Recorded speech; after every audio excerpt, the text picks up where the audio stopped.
Nos Lifiennes, nos Lifiens, bienvenue dans ce nouveau numéro de Superplay, un Superplay qui va me tenir particulièrement à cœur car il s'agit d'un jeu que j'avais réclamé lors d'une émission et quelqu'un est venu le faire. Alors il s'agit de Yas et c'est Contra 3.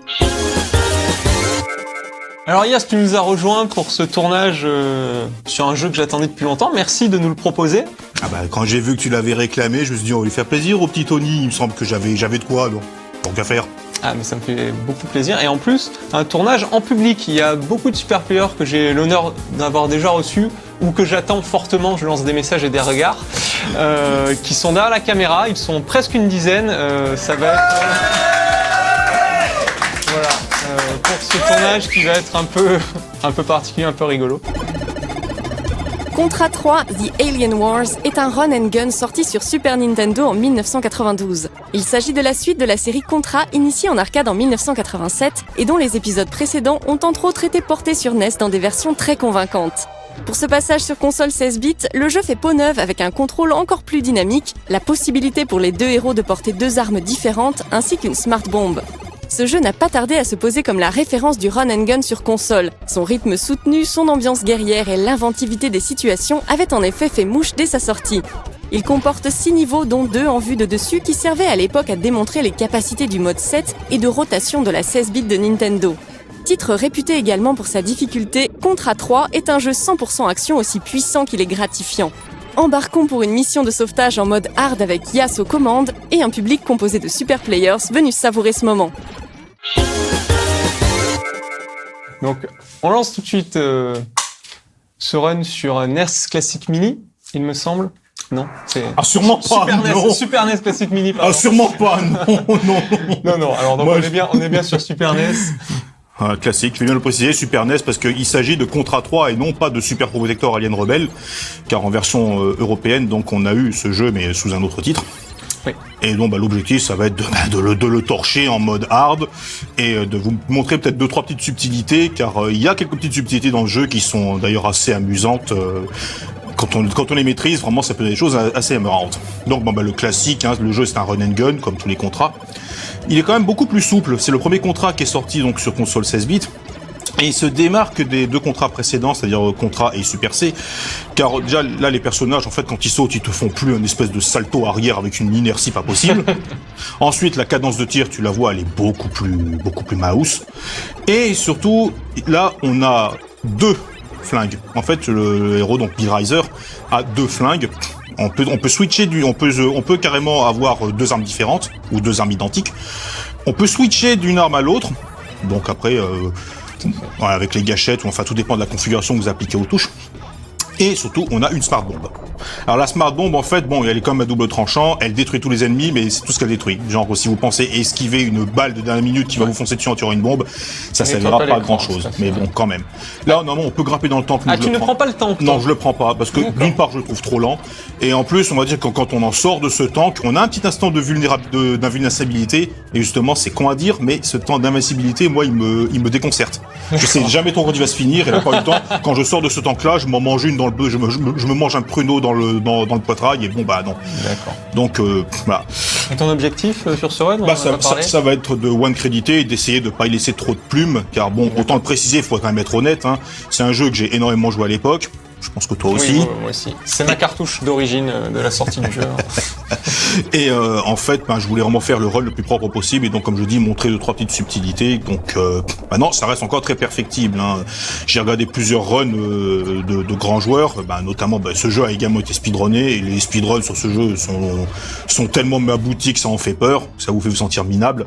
Mais bon, donc là, on va dire que je pense que c'est un run abouti, mais on va dire quand même jouer à ma façon, c'est-à-dire jouer de façon avec un peu de lecture, et on va dire que j'essaie de limiter la prise de risque. D'accord. Donc là on a un item d'invulnérabilité, mais bon, j'ai préféré, comme je sais pas trop combien de temps il dure, je préfère pas trop non plus le garder longtemps. Et là tu vois, premier niveau c'est simple, ça va être de l'action pure, histoire de t'introduire un petit peu aux commandes. Et là pas le boss le plus difficile. Non, le premier mid-boss qui sert pas à grand chose. Et là Là, on va peut-être attendre d'avoir une séquence mythique, à l'époque, dans la cassette VHS promotionnelle de la console, il te le montrait. un des trucs qui m'a fait aimer ce jeu, c'est ce passage. Voilà, donc voilà, l'engin qui vient et hop, qui s'amuse à se lancer des bombes au napalm. Et là, bon, petite séance de plateforme, qui n'est pas spécialement compliquée, hein, mais il y a quelques petites différences. Là, on est en hard. Si je m'avance pas plus que ça, c'est que cette espèce de giclée de balles, là, en fait, elle est beaucoup plus rapide. Pour ça que je suis pas allé tout au bout de l'écran pour arriver à la contenir plus facilement.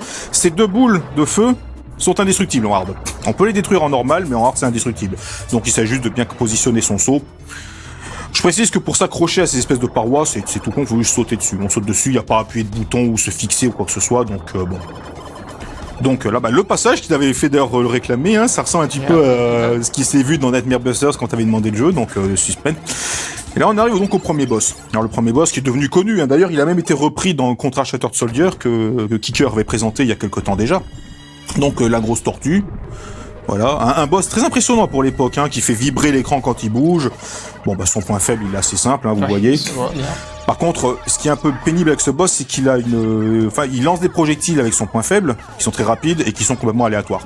Donc, il faut vraiment se tenir prêt à réagir, en sachant que au-dessus de sa carapace, vous voyez d'où partent ces espèces d'insectes là qui vous envoient. On peut le détruire en easy et en normal, pas en hard. Donc en fait là on n'a pas trop intérêt à perdre du temps. Bon je dis ça mais bon bah je m'amuse quand même un petit peu. Et hop voilà, il suffit juste de flinguer le boss et c'est bon. Les armes que je vais le plus... Bon boulot. Merci. De Konami surtout. Les armes que je vais le plus utiliser dans ce jeu en fait, déjà il y a l'arme H, le homing missile, c'est-à-dire le missile autoguidé. Parce que bon bah il est pas très puissant mais il t'évite d'avoir à trop viser, c'est pratique. Il y a également un des tirs les plus consistants du jeu et les plus utilisés, c'est le Crush Gun. En fait, c'est un missile à fragmentation. C'est un missile, sa portée n'est pas très longue, mais quand il heurte sa cible, il se répand en plusieurs explosions, fragmentation quoi. Et il fait très mal. Et c'est Figure-toi que c'était celui que je détestais le plus. Pourtant moi je suis pas loin de présenter de penser que c'est limite un des plus utiles du jeu. Donc on arrive au niveau 2. Alors le niveau 2, bon bah en fait le principe est simple, il y a plusieurs cibles à détruire. Et bon bah là en fait c'est niveau 2, d'aucuns disent qu'ils ont assez mal vieilli les niveaux en vue de dessus. Ah moi je trouve pas. Moi non plus, mais bon certains m'ont dit que ça a mal vieilli et ça peut se comprendre aussi, hein. C'est vrai que bon, c'était surtout on va dire à mon avis je pense un prétexte pour montrer les capacités de rotation de mode 7 et tout ça, enfin bref, voilà la Super Nintendo quand elle est sortie de toute façon c'était ça, hein. Aujourd'hui c'est vrai que parfois sur certains jeux ça fait très bien, sur d'autres ça fait un peu plus kitsch, mais bon bah tant pis, ça reste la Super Nintendo, hein. En ce qui me concerne la meilleure console au monde donc je vais pas critiquer. Et en fait le principe c'est de détruire donc ces cibles.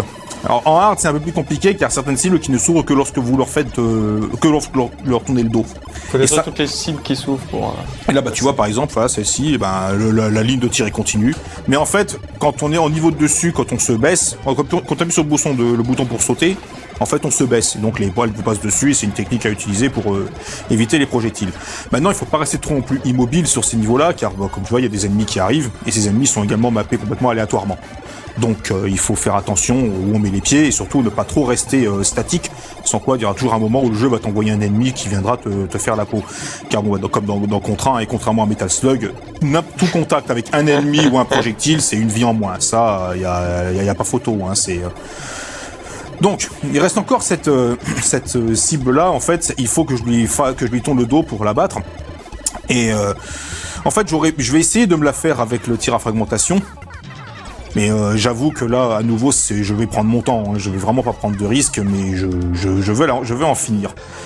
Mais là, tu vois, tant que je lui fais face, elle ne s'ouvre pas et donc elle reste insensible. Et il y a d'autres ennemis qui arrivent, donc j'ai pas bien le choix. Il va falloir que je prenne du risque. C'est assez pénible et je t'avoue que je trouve assez étonnant qu'ils aient mis un piège aussi pénible dès le niveau 2 parce que franchement, moi j'ai mis du temps à comprendre. Hein. Et j'ai vraiment eu énormément de mal à passer ce niveau à cause de ça. Bon, maintenant je le sais, donc j'y arrive. Mais bon, ça... Je comprends pas, c'est vraiment... Voilà, bon, mon son s'est frôlé, mais bon. Mais on va dire ce genre de piège-là, c'est vraiment le genre de piège, à mon avis, qui... Il est plus là pour, excusez le terme, pour t'emmerder que réellement pour ajouter un petit peu à la difficulté, car c'est finalement plus long qu'autre chose. Maintenant, bon, voilà. Là, tu vois, je suis obligé de prendre du risque. Ou alors, c'est moi qui n'utilise pas une bonne technique, hein, c'est fort possible aussi. Hein. Alors, moi, de mémoire, je mettais un petit peu de dos et du coup, le homing allait le chercher, tu vois. En étant protégé par la barrière, par le muret. Bah tu vois, je crois que c'est un petit peu ce que je vais faire, sauf que je sais même pas si je vais vraiment escompter la protection du muret comme tu le faisais toi, quoi. Là, je vais vraiment faire en sorte d'essayer de le détruire le plus vite possible. Enfin, le plus vite possible. De la façon la plus sécurisée qui soit, quoi. À nouveau, ce qui me fait surtout peur, c'est que je sais pas trop si le jeu va pas me mapper un ennemi opportunément placé pour me détruire, mais bon, bah, je crois que je vais faire comme ce que tu fais toi, finalement. Donc, allez à vous, c'est toi qui as fait la partie. Non. Bon, bah, alors en attendant... Quand je regardais Super Play à l'époque, où c'était AM ou Radigo, je me disais, si je devais y aller pour faire un jeu, ça serait celui-là. Tu vois, moi j'ai pas eu le temps de m'entraîner, etc. Mais c'est vraiment le jeu que j'aurais présenté si j'avais pu aller dans cette émission à l'époque. Tu vois, il y a des flèches, en fait, les flèches t'indiquent la route à prendre vers la prochaine cible. Maintenant, si tu es perdu, avec la touche Select, tu peux afficher une map qui te montre où tu es et où est la cible à atteindre. Mais bon, c'est que le niveau 2 de Contra, hein, c'est de Contra 3, c'est pas Super Metroid, donc afficher la map, c'est pas fondamentalement nécessaire, je trouve. Alors là, par contre, les petits passages bien vicelards, il faut bien passer au milieu parce que la route s'effondre. Mais ouais, si on regarde bien le sprite, on voit qu'il y a la route est dessinée déjà avant que ça s'effondre. Exactement, donc... Bon. Et donc toi t'aimes pas du tout le lance-flamme. J'ai vu tout à l'heure il y avait le lance-flamme, tu l'as pas pris, c'est pas... Le lance-flamme, je vais l'utiliser dans certaines phases où il va m'être utile. En fait, c'est un petit peu comme dans Gradius, rappelle-toi, mais je pense qu'il y a vraiment dans ce jeu-là, il y a des armes qui sont bonnes dans certaines sections et qui ne sont pas dans d'autres. Donc, techniquement, j'utilise, de toute façon, comme tu l'as remarqué, j'utilise beaucoup le homing gun et le crush gun, quoi. C'est vraiment, après, bon, pour les niveaux vu de dessus comme ça, le laser est également très pratique. Dans les niveaux horizontaux, le laser, il lance une colonne, il disparaît. Ouais. Là, en fait, il lance une colonne, mais il se maintient. Ce qui fait que au contraire, c'est une arme très pratique pour les niveaux vus de dessus. Mais, à nouveau, c'est clairement, moi, j'ai mes préférences. Et, tu parles du lance-flamme, tu verras quand même que le lance-flamme, il y a bien des moments où il va me servir, quoi. Bon, donc là, oui, je sais, ça fait peut-être un petit peu longuer, mais bon, bah, après tout, je préfère prendre mon temps. Ah oui, tout à fait. Là, pour la simple et bonne raison que là, c'est encore, là, contrairement au Contra Arcade qu'on a vu, par exemple, c'est quand même un jeu auquel tu peux, dans certaines phases, tu peux lui imposer ton propre rythme. Alors, bon, moi, je veux dire, je m'embête pas trop. Voilà, tu vois, l'ennemi mal placé, mais bon, j'arrive quand même à m'enfuir au dernier moment. Mais on va dire que moi, quand je vois un jeu auquel je peux appliquer mon propre rythme, je m'embête pas à prendre du risque pour aller plus vite. Moi, je me dis, après tout, le but du jeu, c'est tant que tu y arrives, que ça prenne 1 minute ou que ça prenne un quart d'heure, moi, ça m'est égal, hein, j'ai le temps devant moi, quoi. Là, on arrive au boss, qui est un boss plutôt technique, donc c'est une araignée. En fait, la façon que j'ai de procéder, c'est que, tu vois, je vais lui détruire ses 6 pattes, parce qu'au bout de chacune de ses pattes, elle a des canons qui vont te lancer des projectiles. Donc, je vais détruire ses 6 pattes. Donc, j'ai détruit les 2 arrières, et là, je vais détruire son aiguillon qui peut tirer un laser. En fait, dès que tu as détruit l'aiguillon, là, le boss va arrêter de te poursuivre, il va commencer à faire des rotations à l'écran et essayer de t'embrocher. Et là, en fait, la chose à faire, c'est surtout de ne pas le perdre de vue. Surtout pas perdre de vue, donc il faut utiliser les gadgets LR pour bien faire retourner l'écran et ne pas perdre le boss de vue. Parce que si tu le perds de vue, là, le boss, il va amorcer une montée, il va essayer de te broyer. Et en hard, il a plus de chances de faire mouche que dans un autre mode, car en fait, il monte et il descend très vite. Le seul problème, c'est que même si tu l'esquives et qu'il te touche avec une de ses pattes qui n'est pas détruite, tu perds une vie.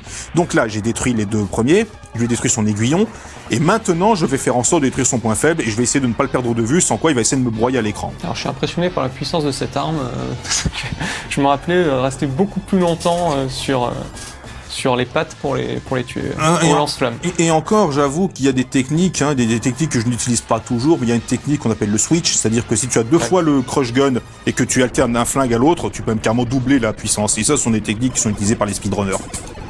Donc là, j'ai détruit le boss. Hein.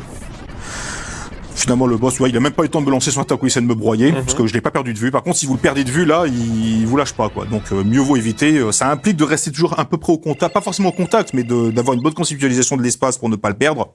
Donc, voilà, une fois que tu sais à peu près où il est, tu peux arriver à revoir ne serait-ce que 2 pixels, ça évite qu'il essaie de te broyer. Le niveau 3, la zone industrielle de Kobe. Neo Kobe Factory, avec un thème déjà magnifique, avec un thème musical magnifique. Hein. En plus, un niveau très bien construit, vraiment sans relâche. Parce qu'on n'a pas parlé de la musique de ce jeu, mais elle est magnifique. Hein. Un nouveau Konami de cette époque-là, franchement. Et en fait, ce niveau-là, il est pas spécialement long, mais il a un rythme absolument, mais je dirais peut-être même inégalé dans le jeu. Ça va de partout. Il est extrêmement acrobatique. Il y a des sections vraiment très plaisantes à jouer, très exigeantes aussi. Et là, par exemple, je te parlais du lance-flamme. Là, clairement, ça sent le lance-flamme, tu passes pas. Le but de ces espèces de mouches, en fait, c'est pas de te tuer. Elles te touchent, elles ne te tuent pas. Mais par contre, elles vont te faire décrocher. Et soit elles vont te faire décrocher et te mettre en haut de l'écran, derrière te faire passer hors de l'écran et te tuer, soit également te lâcher dans le vide. Bon, on a passé ces mouches mutantes, c'est pas très long. Là, on a un ennemi. Normalement, il faut se mettre sur ses bras rotatifs et lui tirer sur le point faible. Enfin, on peut décrypter son mouvement de giration, et normalement, de temps en temps, il sort une scie. Voilà, la scie, une scie égoïne qui, évidemment, si tu es embarqué dessus par ses bras, tu te fais hacher. Moi, là, à nouveau, je m'embête pas, je reste sur le coin, et c'est le homing gun qui fait tout le boulot pour moi. C'est fou. Technique de petit joueur, j'avoue, mais bon. Ah, tu te fais siffler par le public? Ah, bah écoute, après tout, hein, moi j'aime bien me faire siffler, hein. J'aime pas les compliments, donc allez-y, messieurs. Hein. Bon, et après avoir détruit ce premier ennemi-là... Alors, j'ai passé des heures sur ce boss et je connaissais pas du tout cette technique. Donc ça m'a bien énervé, là, tu vois. Et maintenant, après avoir pris un ennemi, on a l'autre ennemi, et celui-là, c'est un festival. Alors déjà, ce qu'il faut faire, faut savoir déjà une chose, c'est qu'en fait, là, avec le crush gun à portée, je vais tirer, et en fait, toutes ces solutions vont le faire un poil ralentir, et tant mieux, parce que sinon, il te lance 2 missiles, et j'avoue qu'il est déjà arrivé qu'il m'abat, tu vois, ça passe, surtout le missile d'en bas, ça passe juste. Bon, celui-là, là, je m'emmerde pas. Je vais faire en sorte, et en plus l'avantage c'est que c'est les explosions qui restent, en temps elles détruisent de missiles d'eau sans que j'aille m'en soucier, donc c'est pas un problème. Donc on fait un peu de varap en compagnie de cette charmante bestiole. Donc voilà, à nouveau tu comprends, toi tu disais que tu n'aimais pas trop le crush gun, franchement tu vas voir le crush gun a des applications qui sont quand même assez impressionnantes dans ce niveau-là. D'accord. Donc on va arriver, là pour l'instant on monte, déjà tu vois j'aime bien, là t'avais une espèce de nuage de fumée, là on arrive dans l'inconnu, dans le noir, c'est et là surprise. Donc il sort des pics, en haut en bas, et là maintenant il va essayer de t'embrocher. Le plus dur c'est qu'en hard, quand il rebondit sur le mur, il peut rebondir même 2 fois, t'entends il s'arrête devant, enfin, mais ça c'est complètement aléatoire, c'est de la réactivité pure. Mais avec le crush gun, tu vois c'est bon.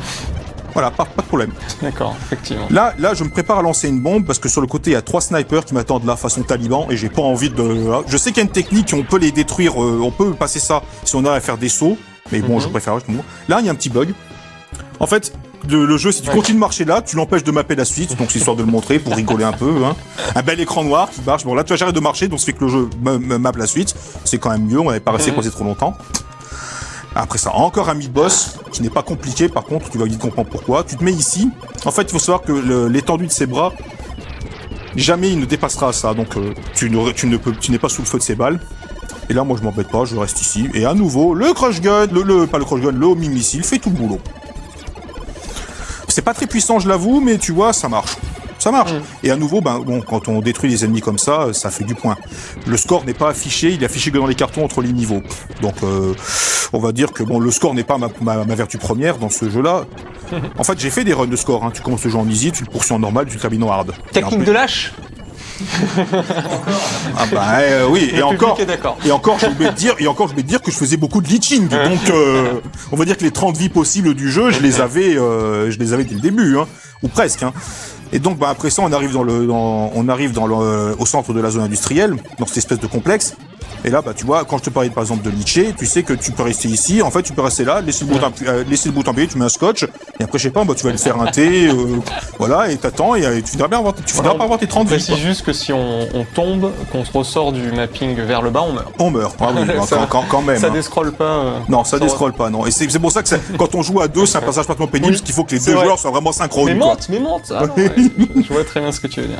Bon, donc là, on arrive vers la fin. Alors, à nouveau, 92 déjà avant, on a les T800 jumeaux là. Bon voilà, hein, et là par contre, technique, tout de suite il faut que je m'occupe du rouge, parce que le rouge est le plus mobile et le plus pénible. Donc c'est pour ça que je vais me focaliser sur le rouge. Et là tu vois, il sait où tu passes et il te rate pas. Hein. Donc je vais me focaliser sur le rouge. Et dès que j'aurai battu le rouge, le rouge, enfin j'ai battu sa première forme. Après maintenant tu vois, il reste à valdinguer en droite à gauche. Mais là j'ai plus rien à faire. Là le bleu ne bouge pas, donc j'attends. Et voilà. Bon, on a battu les petits, maintenant il y a papa qui arrive. C'est ça. Alors à nouveau, Contra 3 est sorti en 92. J'adore ce bruit-là, ça fait... Voilà. Avec un beau boss bien souriant et calculé au pixel, à nouveau. Bon, déjà, première attaque, il te lance des attaques avec ses yeux. Deuxième attaque, le feu. Et là, c'est 10 fois plus rapide qu'en mode normal. Donc, en mode normal, il fait 2 tours. Là, il peut en faire qu'un seul, sinon ce sera impossible. Donc, tu vois, je passe mon temps à l'esquiver. Là, il va me lancer le bombardement. Je me casse le plus vite possible. Et voilà. Juste, hein. Ah, c'est juste, mais à nouveau, c'est calculé à la seconde, quoi. Bon, et là, on va dire que, tu vois, le crush gun, à nouveau, et encore, là, je n'ai qu'un crush gun. Si j'avais 2 crush guns et que je maîtrisais vraiment la technique du switch, ce boss, on peut l'abattre en 3 secondes chrono, quoi.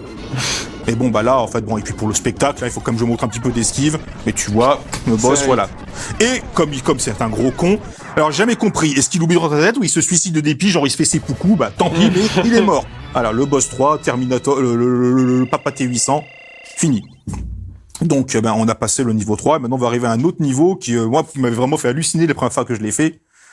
Alors là, si vous aimez les Highway US, Mad Max et surtout les fins complètement what the fuck, je pense que ce niveau-là, il est fait pour vous. Alors bon, la première phase, on a les motards de l'enfer, là. Enfin, c'est comme ça qu'ils s'appellent dans la notice, hein, les motards de l'enfer. En fait, ils sont de 2 ordres. Il y en a un qui va lancer une colonne de tir et l'autre qui vont lancer des bombes à fragmentation, des bombes, genre cocktail Molotov. Voilà. Comment savoir lequel? En fait, ceux qui sont obliques vers le bas, ils vont tirer et ceux qui sont droits vont lancer une bombe. Souvent, si on les détruit, ça ramène pas mal de points, on peut se faire des vies en plus. On n'a peut-être pas forcément vu, mais ils te lançaient donc des cocktails Molotov dessus et tu sautais pile au moment où ça te touchait le sol pour ne pas être pris dans l'explosion. Exact. C'était donc, très bien joué. Merci. Donc là, on a eu un petit mid-boss. En fait, le truc, c'est de détruire le tank pour éviter les ennemis, que le mapping des ennemis soit infini. Et là, on arrive à cette espèce de vaisseau. Là, automatiquement, je vais reprendre le home missile pour ne pas rater le lance-flamme, car le lance-flamme va m'être utile pour détruire les tourelles. Les tourelles qui lançaient le laser sont indestructibles en hard. En easy et normal, on peut les détruire, pas en hard. Là, je passe juste. J'ai appris depuis qu'en fait, si on restait tout au bord de l'écran sans rien foutre, on se faisait pas toucher quand même. Donc là, j'ai pris un risque pour rien, mais bon, je l'ai fait quand même. C'est beau, hein, c'est pour l'émission, hein, exclusivité Super Blade. Là, par contre, c'est un passage qui est particulièrement pénible et je veux dire, sans le lance-flamme, il est très dur. On peut le faire au homing si on est assez rapide. Le but est de détruire cette espèce de machin noir, là, d'alien noir qui, dès qu'il détruit, en fait, l'attaque s'arrête. Mais bon, il faut être bien armé. Bon, là, c'est bon. Là, je reprends le laser, vraiment. Là, même principe que pour les bons tout à l'heure, mais en sens inverse, donc un canon qui est les premières fois, en fait, on sait pas comment le passer, on perd une vie. Bon, voilà. Mais regardez bien, ce machin-là, bon, il disparaît. Voilà, il disparaît. Il disparaît, c'est pas normal, il va falloir aller le chercher. Alors, en attendant, on a ce petit ami-là qui ne sert absolument à rien. À nouveau, le home, là, par contre, pour le coup, c'est le homing gun qui fait tout le boulot. Il a juste un moment qui est un peu pénible, c'est là, tu vois, il va essayer de descendre pour... Bon, il va pas me toucher. Mais là, ici, de temps en temps, si t'as vraiment pas de chance, c'est rare, mais vraiment, si t'as pas de chance, il va te lancer une balle qui va te one-shot à bout portant. Mais là, il l'a pas fait. Donc, voilà. Alors, ici, il y a une arme dont je ne veux pas. Là, je la prends pas. En fait, le crush gun, je le prends pas parce qu'il a pas une portée très longue pour ce qui attend mieux avoir une longue portée. Et là, bon, on a Supercopter qui va nous chercher. Et je sais qu'il y a un ennemi qui va arriver, donc je commence à l'enchaîner un petit peu dès le début. Là, à nouveau, tu vois à quel point le homing gun fait le boulot. Dis, franchement, il y a des fois, faut vraiment pas s'emmerder dans la vie quand t'as des tirs autoguidés. Hein. Et là, là, c'est parti. Alors, tu vois, le fameux truc complètement déjanté dont le rebord avait parlé dans la fin du contrat, c'est ça. T'en connais beaucoup des mecs qui supportent une accélération de 16 G, toi? Parce que ce qu'on va faire de la voltige sur des missiles nucléaires comme ça, et arriver à sauter, je veux pas être méchant, mais ils en ont dans les biscottos, hein, ces messieurs. Hein. Ce que j'ai fait, c'est juste pour montrer les muscles, hein, c'était pas un geste obscène. Hein.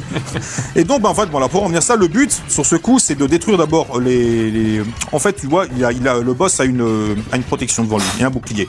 Pour détruire ce bouclier, il faudra tirer en haut, sur la génératrice du bouclier en haut et en bas. Dans l'ordre que vous voulez, ça n'a pas d'importance.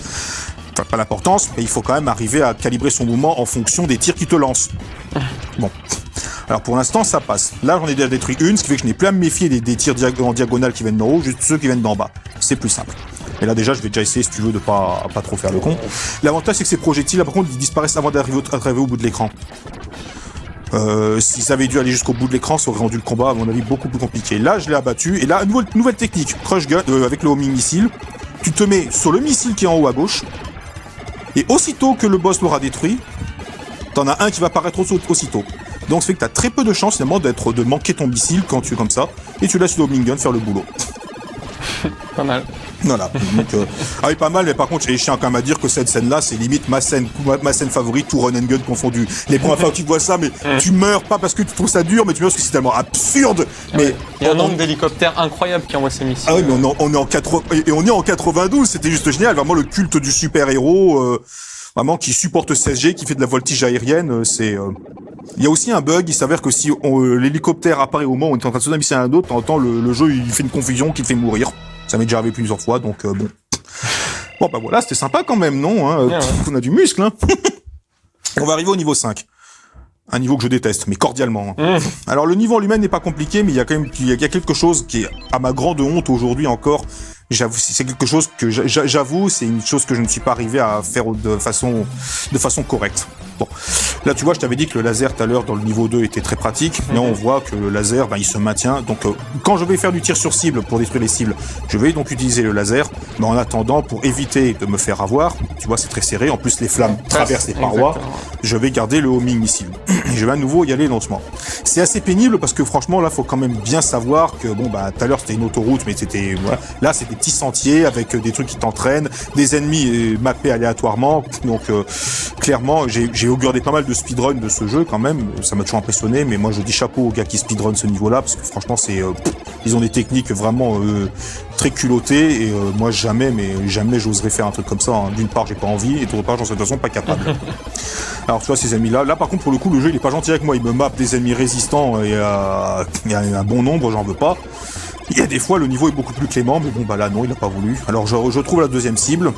Et à nouveau, t'as des ennemis résistants, t'as des effets sur les sables, et il faut s'en sortir sur la cible. À nouveau, le laser, par contre, est très pratique. Donc, je vais y aller au laser. Bon, ça va, ça passe plutôt bien. En hard, tu as le volume d'araignées rouges qui te crachent des flammes, en fait, il est quand même beaucoup plus élevé. Je crois même s'il n'y a pas que ça, finalement, qui a été mappé dans le jeu, s'il n'y a pas que des araignées qui te lancent ces projectiles. En normal, tu as des araignées vertes qui sont juste là pour te bloquer le passage, mais qui ne tirent pas, donc tu peux les avoir sans problème. Mais bon. Voilà, donc une nouvelle, tu vois, le laser est très pratique, là il détruit les cibles très rapidement. Donc on va aller chercher la cible prochaine qui est juste à côté. Au début, il faut choisir son point de départ. Le point de départ que je choisis, c'est toujours le même. Pas forcément parce que c'est plus facile, c'est parce qu'à l'époque je choisis cela et j'ai jamais changé depuis. Ouais. Voilà, le jeu, bon bah je l'ai eu dès mi-93. Tiens d'ailleurs je profite de l'instant quand même, un petit instant émotion, je tiens à dédier ce run à Guillaume. En fait Guillaume c'est un de mes camarades de classe. Un de mes camarades de classe qui avait reçu le jeu sur Super Nintendo à Noël 92. À l'époque, on avait tous eu la Super Nintendo, quoi. Et en fait, il avait eu ce jeu, et c'est chez lui que j'ai joué la première fois au jeu, pas à Contra 3, à Super Probotector Alien Rebelle. Donc c'est chez lui, je me suis encore de la date, c'était mercredi 6 janvier 1993. Donc, tu vois, ça date. Donc je m'en souviens encore. Et Guillaume, malheureusement, aujourd'hui, Guillaume n'est plus de ce monde. Donc je t'ai pas oublié, je te salue quand même. Et j'espère que... Voilà, j'espère que où que tu sois, voilà, que tu joues toujours à Contra 3 Super Probotector. Merci l'ami. Bon, et après le petit moment émotion, quand même là on a le moment prise de tête. Là, et encore, maman, ça tourne plus vite. Là, avec la gâchette qui fait la rotation opposée à celle que m'applique ce jeu-là, je ralentis la rotation. Sans quoi, le jeu, c'est il tourne, voilà, il tourne encore plus, il tourne 3 fois plus vite qu'une trotteuse. Donc, et là, c'est un truc très difficile. Là, j'ai utilisé le homing missile pour détruire ça. Et c'est passé. Et là maintenant on arrive à mon cauchemar. Je vous assure que je déteste ce boss. Alors le principe il est simple, il y a un œil au milieu. En fait il ressemble un petit peu à ce qu'on a vu déjà dans Gradius, c'est-à-dire il y a le gros truc et le shoot the core pratiquement. À nouveau le laser est très pratique, seulement il y a un moment il va s'énerver. Et là en fait je vais essayer de détruire un peu ses bras pour me faire refaire un stock de bombes. Parce que je vais, pour ne pas vous cacher, ce boss là je vais le bomber comme un cochon. Donc je prends un peu mon temps peut-être, mais ce boss là quand même, franchement à l'heure actuelle, je l'annonce aujourd'hui, je ne suis jamais arrivé à le passer aussi proprement que j'aurais voulu. Ce boss là, c'est peut-être un des ennemis que je déteste le plus, tout jeu vidéo confondu. Alors tu vas me dire, mais pourquoi donc t'as continué ce jeu là si tu détestes autant cet ennemi ? C'est précisément parce que je le déteste que je l'ai continué. J'en ai fait une affaire personnelle à l'époque, hein. Je me suis dit, toi mon salopard, non, ça m'a assez nargué, un jour je t'aurai. Si tu veux, il y a 2 ennemis, donc vraiment le souvenir qui m'ont fait ça. Il y avait donc cet ennemi-là, et il y avait le Titanic Lens, un des boss de Darius Gaiden, qui est une monstruosité. J'en ai aussi fait une affaire personnelle, j'y ai laissé des plumes, mais j'ai fini par l'avoir. Donc là, pour revenir à Contra 3, donc il va falloir un moment, il va falloir en finir avec cette saloperie. Et voilà, là en fait, là maintenant le jeu, là la rotation est ultra rapide. Alors je me baisse parce qu'en me baissant je suis insensible aux flammes, mais pas aux tentacules et je perds une vie comme un abruti. Mais je ne peux même pas dire que je suis surpris car tout simplement ce boss là je ne suis jamais arrivé à le battre sans perdre de vie. Par contre dès que je perds une vie là je lui lance une bombe et j'essaie de le bourriner le plus possible. Là je vais vraiment y aller au bourrin, une autre vie qui y passe. Ouais je sais, c'est limite honteux, Vous pouvez siffler, hein, je sais que c'est honteux mais...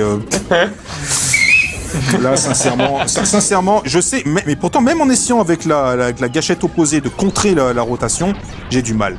J'y ai laissé des vies, mais je l'ai eu, et il me reste même largement assez de niveau, donc c'est parti.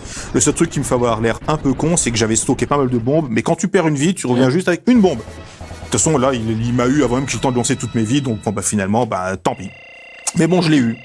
Parce que j'ai de la chance, contrairement à lui, moi j'ai plusieurs vies. Il me faut qu'une seule balle pour me détruire, mais moi j'ai plusieurs vies. Alors que lui, il en a qu'une seule. Donc c'est bon, allez, maintenant on va te coucher. Le dernier niveau, qui va sans doute rappeler des souvenirs aux vétérans de Contra. Alors, déjà là, donc la base alien, avec des aliens très rapides. On va reconnaître certains ennemis et certains décors. Vous voyez, vous voyez déjà cet ennemi-là, qui apparaissait déjà dans le premier Contra.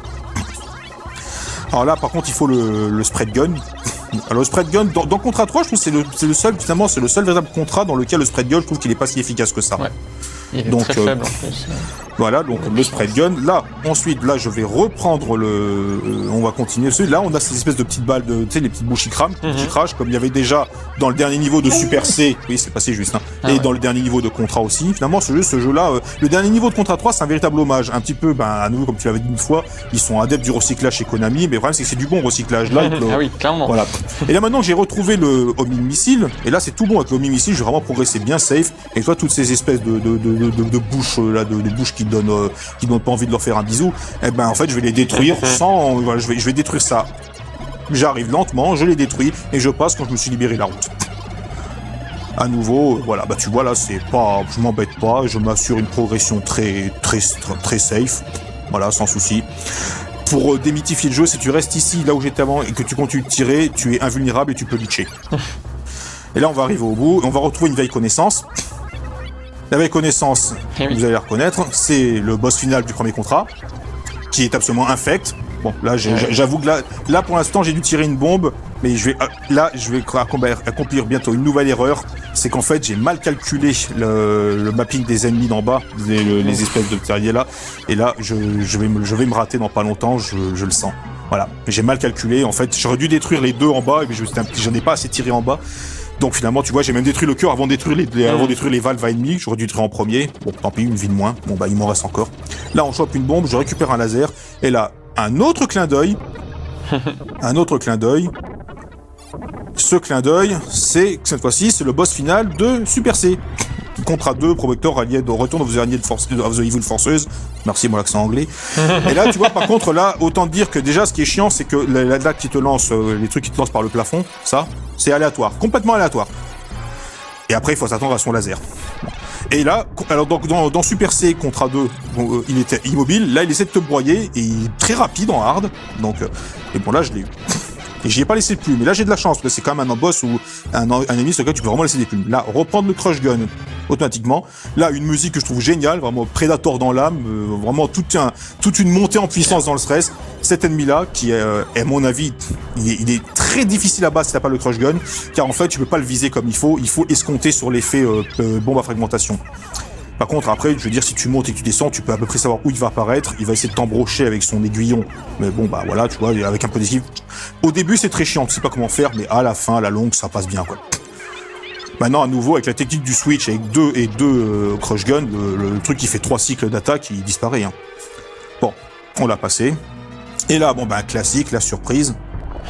La surprise, c'est que maintenant, on arrive à cette superbe bestiole souriante qui est le boss final. Sauf que là, ce boss final, en fait, déjà, il va attaquer très souvent et il y a quand même quelques feintes à savoir. Quand il lance ses deux bras en même temps, faut se baisser au milieu, t'es intouchable. Quand il lance un bras comme ça, ce qu'il faut faire, c'est qu'il faut avancer, faire un saut, parce qu'en fait, le bras va suivre le mouvement que tu lui imprimes, et si tu fais pas le saut, il va te choper. Si tu fais le saut, il va suivre le mouvement, il va s'arrêter juste avant. Tu vois, là, il s'arrête. Tu vas me dire pourquoi je détruis pas les bras. En fait, si tu peux détruire les bras. Mais si tu détruis les bras après, de dessous les bras du boss, si j'ose dire, il y a un ennemi qui va sortir et qui va venir te chercher. Et ça te fausse complètement la donne. Donc je ne le fais pas. J'ai vu des joueurs, des vrais super players, quoi, qui le faisaient. Pas moi. Et donc je lui ai crevé les deux yeux, parce que c'est bien violent. Et ensuite, je lui ai tiré sur point faible, et voilà, lui il est mort. Mais c'est pas tout. Bravo. Ah oui, mais c'est pas tout. Tu sais, ce boss, il est loin d'être con. Il a un cerveau. Et en fait, le cerveau, autant dire que c'est la roulette du bonheur, là. Hein. Je vais te dire, là, vas-y, allez, choisis. Alors, quand tu m'as envoyé la vidéo et que j'ai vu ça, je me suis dit, il n'essaye absolument pas à avoir Parce qu'il y en a un qui est vraiment facile par rapport aux autres. Oui, mais... T'essayes absolument pas de l'avoir, tu tires non, petit bonheur la chance. Non, mais à un moment précis, c'est que là, je m'étais souvenu une technique, et bon, là, je saute, et si je tire, c'est pour rien. C'est pas pour rien, c'est que je choisis cette là, je me mets ici, je me baisse, et allez, vas-y. Alors, comment, là, ça mérite quelques explications. Bon, je précise que c'est pas une technique que j'ai vue dans des vidéos de speedrun et que j'ai tenté de réappliquer, et ça a marché. Il faut savoir que lorsqu'on est quand on est baissé, la hitbox du personnage, c'est son coude. D'accord. Et il faut savoir que cette attaque-là, dans le mode hard, tu vois, il y a 3 espèces de compartiments qui roulent. Normalement, il y en a que 2 en normal, et en easy, il n'y a même pas cette attaque de toute façon. Donc il y en a 2 en normal. Là, il y en a 3. Seulement, les concepteurs ont oublié de mettre une hitbox à la 3e partie. Ce qui fait que si tu te couches et que tu fais en sorte que la hitbox, donc ton coude, corresponde à l'encart entre les deux, ou à la partie de cette attaque qui n'a pas de hitbox, eh ben, t'es dedans. Mais ça passe! C'est une technique de speed que j'ai vue dans un speedrun, et je me dis, tiens, allez, je vais essayer. Et là, ça fait 3 fois que je l'utilise. Et je sais donc que le boss, vu que je le mitraille au bout portant au crush gun, il va plus lui rester grand chose. Je vais m'amuser, en fait, à sortir là. Non, là, une petite attaque facile encore, mais une autre. Voilà, moi je visais toujours ça, par exemple. Il y a aussi l'attaque avec les yeux. Si tu as le lance-flamme et que tu as les yeux, en fait, parce que les yeux, bon, avec le lance-flamme, tu peux les tirer facilement, mais il rapporte un max de points, donc tu peux te faire des vies en plus facilement. Et là, je me dis, là, c'est bon, et là, je sors la pire. Ah oui. Ah, ça, c'est la pire. Et pourquoi je la sors? Parce que je sais qu'il crève. Ah oui, là, je l'ai nargué jusqu'au bout. Les 2 attaques les pires, il y a cette attaque bleue, et aussi une espèce d'attaque en serpent, là. Bzzz. Sauf que l'attaque en serpent, c'est une attaque, tu sais, voilà, où tu as une espèce d'énorme chaîne qui vient faire des zigzags dans l'écran. En fait, si tu te baisses, tu peux arriver à jouer avec les Xbox et faire en sorte que ton coude soit protégé. Donc tu peux même arriver techniquement à contrer les 2 pires attaques du jeu. Sauf celle-ci. Je t'avoue que je n'ai jamais réussi à passer les attaques bleues sans perte de vie. Mais là, je l'ai sorti, ils m'ont pour dire, bon, je sais que tu vas crever, salopard, donc allez, c'est bon. Fais ton malin, fais ton plaisir une fois. Et on a fini le jeu. Dans la version easy. Et donc on a cette jolie bestiole. C'est un peu le trou last boss, ça, parce qu'il n'y est pas dans le... Ouais, il n'y est pas en mode normal, et par contre il y est en mode normal dans la version japonaise, Contra Spirit. Ah d'accord. Voilà, il y est. Bon alors ça, autant dire que là maintenant, bon j'ai perdu une vie, non mais je m'en fous, là de toute façon à ce niveau-là du jeu, j'étais déjà bien content d'avoir enfin réussi à appliquer ma technique et avoir nargué le cerveau comme je l'ai fait. Donc là je me dis, je m'en moque. Hein, il n'est pas très lourd, quelques bombes et un petit peu. Et bon, je sais, ça n'est pas très propre sur la fin, mais à nouveau, le jeu, j'ai vraiment voulu le narguer. Je me disais, allez, maintenant c'est bon, c'est bon. Hein, tu peux me prendre une vie ou 2, même 3 si ça t'amuse. Tu m'auras pas. Et puis, ben écoute, maintenant, on a Supercopter qui est venu te chercher et il se passe des choses en bas, mieux vaut pas rester. Donc là, on arrive vers un beau ciel bleu. Et tu n'auras bien la Fox dans les bras, hein, toujours. Hein. Et fini avec la vraie fin. Car comme dans beaucoup de jeux de Konami d'époque, en mode maximum, tu as la vraie fin. Avec un texte gentil, Gaming Champion, merci, merci, hein, merci, vous avez vu tout le monde, hein, merci. Ça change du Technical Monkey qu'on avait vu la dernière fois. Très bon, très bon. Et donc là, quelques petites images sympas, et bien sûr avec un texte très gratifiant, mais surtout, je dois à nouveau l'avouer que bon, je vais pas non plus trop me jeter des fleurs, mais on va dire que de tous les thèmes de victoire que j'ai vus dans les jeux que j'ai réussi donc à faire, c'est à mon avis un des plus beaux. Et un des plus gratifiants jusqu'au bout. Donc là, on a le petit staff roll classique, mais on est peinard, et on a fini Contra 3 en hard.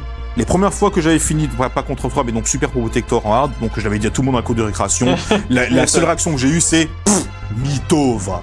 Bah, écoutez, vous voyez aujourd'hui, 24 ans après, vous voyez que c'était pas des conneries, quoi. Ok, je pense qu'on peut l'applaudir, hein. Bravo. Chapeau pour ce run. Merci, hein. Et à nouveau, on peut faire mieux. Le simple fait que je n'arrive pas encore à correctement doser le boss du stage 5, c'est peut-être ma plus grande faiblesse sur ce jeu-là. Maintenant, j'avoue quand même que je suis quand même assez content de ce run. D'une part, je me suis quand même bien marré dessus. D'autre part, tu l'as accepté, donc peut-être que c'était pas de la merde. Ah oui, et je suis très content de l'avoir eu. Surtout, on va dire que la façon dont j'ai eu d'arriver à m'occuper de Red Falcon, Gappa, le diable uranien, comme il est appelé dans la notice française, et surtout la façon juste de m'amuser avec sa cervelle. C'était une des premières fois que j'arrivais à enfin mettre une bonne technique, pas forcément de speedrun, parce que je prends mon temps, mais une bonne technique pour vraiment narguer le jeu et surtout jouer avec les finesses de hitbox. Je me suis quand même bien fait plaisir sur ce jeu-là. Et bon, je pense même pouvoir dire qu'à l'heure actuelle, c'est mon meilleur run sur ce jeu, je pense. Hein. C'est pas le plus long que j'ai fait, parce que moi j'aime bien faire des runs marathon, commencer en easy, poursuivre en normal, terminer en hard. Technique de lâche, mais je suis un lâche. Mais là, on va dire que je me dis, bon allez, c'est bon, il est temps de faire quelque chose et de s'amuser un peu avec les règles du jeu. Et ben écoutez, voilà. Hein. Et à nouveau, c'est le genre de jeu, franchement, il a 25 ans, donc ce jeu, hein, il y a un bon quart de siècle quand même. Mais même un quart de siècle après, c'est le jeu, on a toujours autant de plaisir à y rejouer, tellement l'action est immédiate. C'est de la boucherie violente. C'est de la boucherie violente et superbement bien pensée. C'est pas pour rien que c'est un des jeux cultes de la Super Nintendo d'ailleurs, hein, celui-ci. Donc même encore aujourd'hui, c'est vraiment un jeu qui a pas pris une ride et qui a rien perdu. Et puis bon et voilà, hein, bel écran de fin avec le chien là qui est apparu. Je me demandais pourquoi ce chien était là. Moi j'avais toujours peur qu'il me saute dessus à la fin. Je me demandais si c'était pas une fin ouverte avec cliffhanger. Oui, pas aussi. Et on a fini. On a gagné. Bien joué. Final score. Bon, pour ceux que ça intéresse le score. Et bon, voilà, c'était donc Contra 3. Super, j'espère que Superplay vous a super plu. Ouais. Ça va alors, cool. Tiens, juste aussi à saluer mes acolytes et alcooliques de la team association Wake Online de Grenoble. Donc merci à vous aussi, si vous regardez, et si vous regardez pas, quand on se reverra, je vous ferai la tête au carré. Très bien. Quant à nous, on se revoit dans quelques semaines, et vous inquiétez pas, moi je serai moins eu en pièces. À bientôt.